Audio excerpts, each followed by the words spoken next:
Don't worry about it. Don't worry about it. Low that bitch. Hey, you want? Appreciate you for coming, bro. But these guys you know you my boy. It's not rigged because it's a prank. Bro, Mike, these guys are. That's Talil. He thinks he just won a car. He didn't. The whole thing was a bit, and it was written before he walked into the building. I've covered every one of these events all year. Streamer University, Streamer Games, Content Houses. Every time, people watch the moment but miss the machine. By the end of this video, you're gonna know who paid for that ballroom, why 50 creators worked it for free, and the one thing that broke the night that tells you what this room actually was. Pull up FunnyMike's Twitch channel and read the stream title yourself.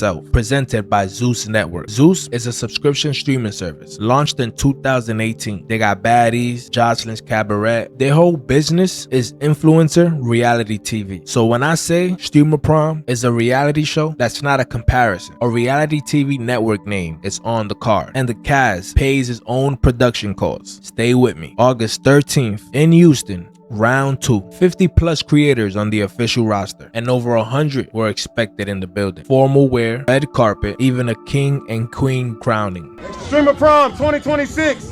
Prom king or prom queen goes to Pudgy and Dream Dog. Yes, sir, Steve. Yeah. Pudgy and Dream Dog didn't just show up in nice clothes. They showed up with an entire concept. Recreated that Biggie and Faith Evans look. Even pulled up in a convertible. And they left with the crowns. Remember that because it comes back. And then you got a pair of streamers who pulled up as the white chicks. One of the aggressive ones, so just be careful with them. Let's go over there. Approach him nicely. Okay. Hey. What a beautiful chocolate man! He is so freaking. Do you mind if we touch your body? Oh shit! Tastes that good chocolate. He got the good chocolate. They're all specimens. Oh my god. Oh, he's so. Look how tall he is. You know that. Okay. All right. Now bend over and show me something. Hey, nigga, calm that shit down. Calm that shit down, nigga. Calm that shit down, nigga. Okay, Brittany. Okay, Brittany. Shit get gangsta, nigga. Real quick. Niggas keep playing with me, looking at my lumps, yo. They're looking at my lumps. She can have a BF. Oh my god, I'm so sorry, Brittany. Playing with me, yo. Brittany. I know. One more y'all niggas cussing me. Shit going the up. Brittany. And to me, this was the smartest idea of the night. Blonde wigs, pink suits, the whole thing. In a room where everybody's job is getting attention. A plain tuxedo was never gonna do it. Now that's a great night, genuinely. Nobody got hurt, people got dressed up and had fun. And that matters. I'm not gonna pretend it doesn't. But I want you guys to look at the room they had fun in. Yeah. That's the room, man. Johnny Dang that came through and blessed my game. Hell yeah. Let me get you. Shit, get me right. Hell yeah. Shit, so I'm official a diamond boy? Bro just made him official diamond boy. Oh, yeah, that's structure right there. Look at it, look at it. Look at it. Hey. I'll put it right here. I appreciate that, man. It's structure, man. Already, thank you. Look behind them on the red carpet. That's not a decoration. Read the logos. That's a sponsor wall. The same thing you stand in front of at a movie premiere. And the venue's own pitch describes a giant LED wall over the dance floor. Then tell you what it's for. The streaming moments and the sponsors take over. So the dance floor doubles as a stage. And the venue sells it that way in writing. And don't get me wrong, it's just smart. You want to be paid by sponsors. It's literally the point of becoming a content creator. But I want you guys to see it in a way where it benefits you. Make sure you're getting paid off your name and make sure you're representing something that won't hurt you in the future. But let's get into the blueprint. We got 3 layers. Layer 1, who produces it? Streamer Prom is produced with Fixated. That's a management firm and it's FunnyMike's own management. Last year, they ran it end to end. Creative direction, production, brand partnerships. Hold that thought. Layer 2, what's for sale? This is their own site, their words. From a single sponsor segment to title partner naming rights across every channel. So every creator in that building is a distribution point and the site says it out loud. Every brand integration plays out simultaneously across 19 plus channels. The math compounds fast. They are selling the number of streamers as advertising inventory and the math is not small. Last year's prom pulled about 4.5 million hours, all live watch time. The peak was over 550,000 people watching at the same same time. That was 19 channels. This year, the roster was 50 plus. Layer 3, who pays for it? One host, one venue, one night, 50 plus creators who each bring in their own camera, their own editor, their own audience, and their own bandwidth bill. An actual production company shooting one event from 50 angles would be paying 50 different crews. FunnyMike pays none. The cast is the camera crew now. Everybody in that room's already filming. It's what they came with. And here's the receipt that nobody's talking about. That night, the Wi-Fi broke. Wait some more, chat. I'm really confused. Why is everybody keep coming out? Because there's no Wi-Fi in the right. You know I'm the realest bitch in the room. There's no Wi-Fi inside. Everybody acting dumb. They treating Sexy Red like she Beyonce. Like it's too much going on for bitches. If it's a streamer prom, we supposed to be streaming. No shade. Okay. When you get inside, the stream turns off. Whether you have a backpack or not. Wait. Excuse me. Whether you have a backpack or not. So they saying you can't stream? No. You can stream, but it's no Wi-Fi, no Wi-Fi, no nothing for nobody unless you on that side. First of all, y'all all do look amazing. Thank you so much. Save all that shit for Disney. I'm gonna go on there and I'm gonna get internet things. FunnyMike addressed it after and said it was out of his hands. Shout out to everybody that pulled up and supported, man. You know, I seen they said Wi-Fi and production, but man, you can't control certain shit like that. Long as all stream, if it was no streaming involved, overall it was a great night. So let's take away all the streams and just it was an event to pull up to. It was. I feel like it was nice. If people start lagging and shit, like they need to start vlogging and really enjoying what they doing. Cause some stuff you can't control, like the lagging. So the next best thing to do vlogging. I'm glad a lot of people enjoyed themselves, but all streaming aside, the shit was a movie. Hell yeah, that shit was too lit. For y'all to see it, but I'm saying if it was the event just to pull up to with no streams, it was just amazing event. Like I'm saying that because y'all saying people saying the Wi-Fi is man, we couldn't control that, bro.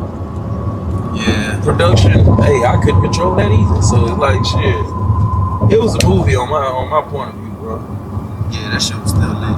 But think about what happened. A venue built for 50 simultaneous live broadcasts needs a television facility internet. The room got booked as a ballroom and used as a broadcast center. The bandwidth is where those two things stop matching. And that's where, as a creator, it has to make sense. If you're streaming there, the least they could do is have some good Wi-Fi. Make sure it's in writing. But now, I gotta be straight with you because I know where this is going in the comments. I am by all means not calling FunnyMike a scammer. That Popeye situation last year, he publicly sided with the creators. That's on record. Mike invented his format and built it from nothing twice already. And the creators aren't victims. Think about what each of them get. One evening in a room with names way above their subscriber count, that's guaranteed clips. That's crossovers with audience they never touched before. A reason for their entire fan base to tune in live on a Thursday. My read is that room is worth more to a mid-sized creator than a month of uploads. And people, they went to work for it. Bending Dong got on camera offering Sexy Red the world just to be his date.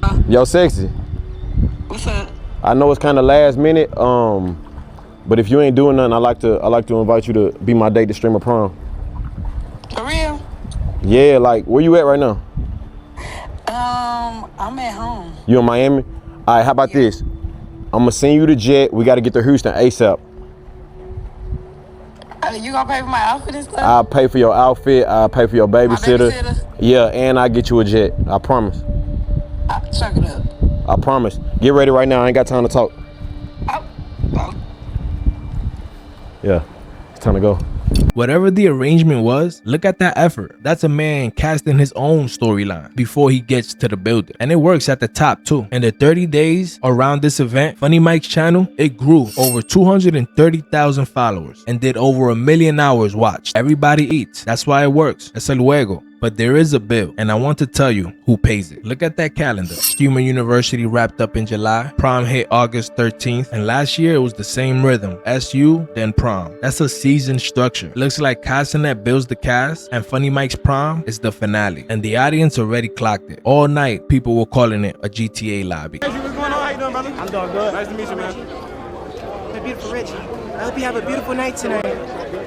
Sensation! Yo, this shit like a GTA lobby! My God! What the fuck is going on?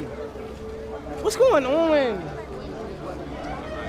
But here's the cause. When a room is built for broadcast, every real things that happens in it becomes footage before it finishes happening. Somebody flirts with somebody's date, that's an arc now. Somebody gets embarrassed, that's a clip. Somebody has a genuinely a good night, and 100 cameras gets to decide what that night meant before the person who lived it gets to. But go back to Talil for 1 second. That car thing wasn't a thing that happened at a prom. It was a segment and somebody wrote it. That's the trade. You get the room, the reach, the clips, the crossover, and you give up the ability to have a normal night. The room is free, the night isn't. And before I go, let's just be fair real quick. And I'm gonna let Mike make his own case because he already did. He's saying you strip out every camera and it's still a good night. And he's right. Nobody in that ballroom was trying to have a quiet evening anyway. So here's my take. Streamer Prom is a televised production. They got marketed as a party and the cast pays the production bills. In footage, nobody got scammed. Almost nobody watching knows the structure exists. And that's the part that should bother you. So what do you do with that? Because I'm not telling you this so you could be mad at a prom. Nobody in that ballroom bought their way in. They paid an audience. That's the actual currency. And if you make content, you already have some of it, even if it's small. So the question never is, how do I get invited? It's what do I bring that the host can't get from somebody else? Pudgy and Dream Doll didn't get crowned it for a nice fit. They came with a concept. Them streamers in the white chick's wig got way more clips than half of the tuxedos in the building. Both of them showed up with something that you can clip. And you can run this machine at your size. You don't need a ballroom. Pick a date, get 4 to 5 people who each have an audience. Everybody streams the same exact thing from their angle, the same structure that FunnyMike's is running, just a different budget but identical math. And the last thing, going knowing the production. The people who get chewed up at these events are the ones who thought they were just attending. If you know you're on a set, you decide what your arc is instead of finding out in someone else's edit. And if that clicked for you, that's what this channel is about. Make sure you hit that subscribe button and join the official society. Turn on the notifications so you don't miss any of my drops, and hit that like and hype button so we can get this video out to more people. And we're starting to go live too, at least twice a week. We're thinking about Wednesdays and Sundays. But if you guys have any better suggestions, let me know in the comments. I'm Gabe Official. This is the Official Society. And until next time, I'll at your boy. Official Society.